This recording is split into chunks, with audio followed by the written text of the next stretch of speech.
नमस्कार, स्वागत आप सभी का आज के खास कार्यक्रम खास मुलाकात में। आज हमारे साथ स्टूडियो में मौजूद हैं doctor Manish Sharma ji.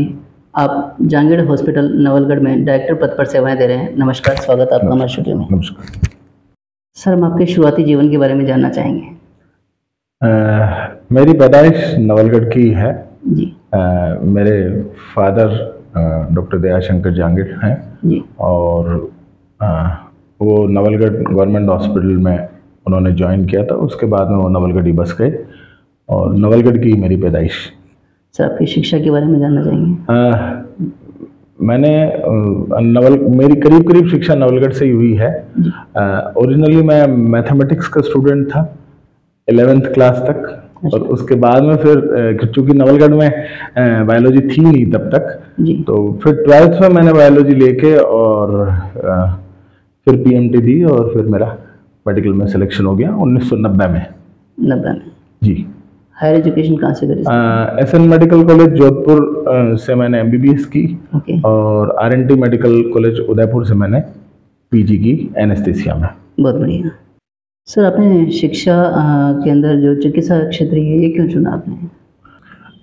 Medical profession मेरी कोई इंडिविजुअल चॉइस तो नहीं थी। ओरिजिनली तो मैं मैथमेटिक्स का स्टूडेंट था, पर फादर ने मोटिवेट किया कि डॉक्टर बनना है, डॉक्टर एक अच्छा नोबल प्रोफेशन है। मेरे दादाजी भी मुझे मोटिवेट करते थे कि डॉक्टर बनना है।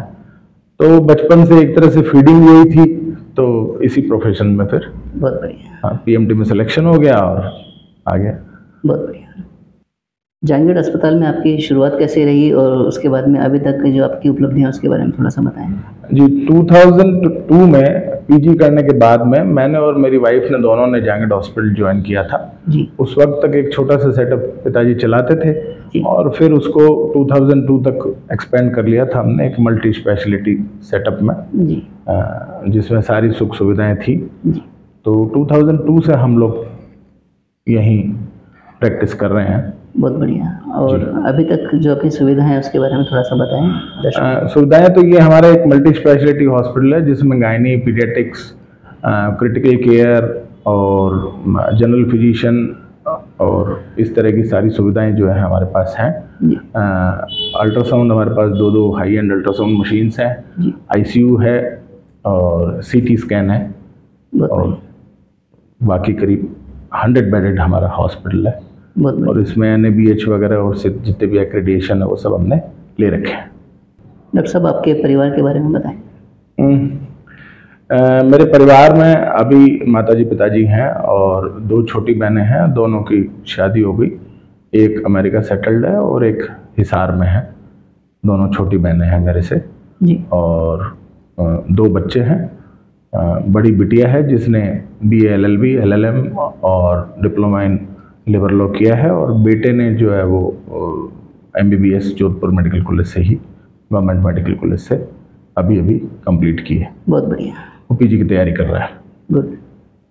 सर, चिकित्सा सेवा और परिवार दोनों में आप किस तरह से सामंजस्य बैठा पाते हैं उसके बारे में थोड़ा सा बताएं। देखिए, परिवार में रहना था इसीलिए हम लोग नवलगढ़ सेटल हुए, माता पिता के साथ रहना था।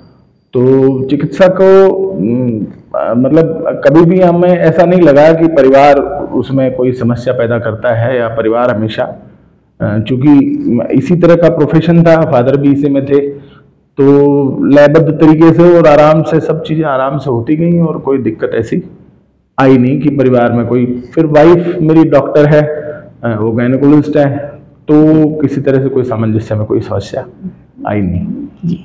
सर, आज की युवा पीढ़ी के नाम आप क्या संदेश देना चाहेंगे?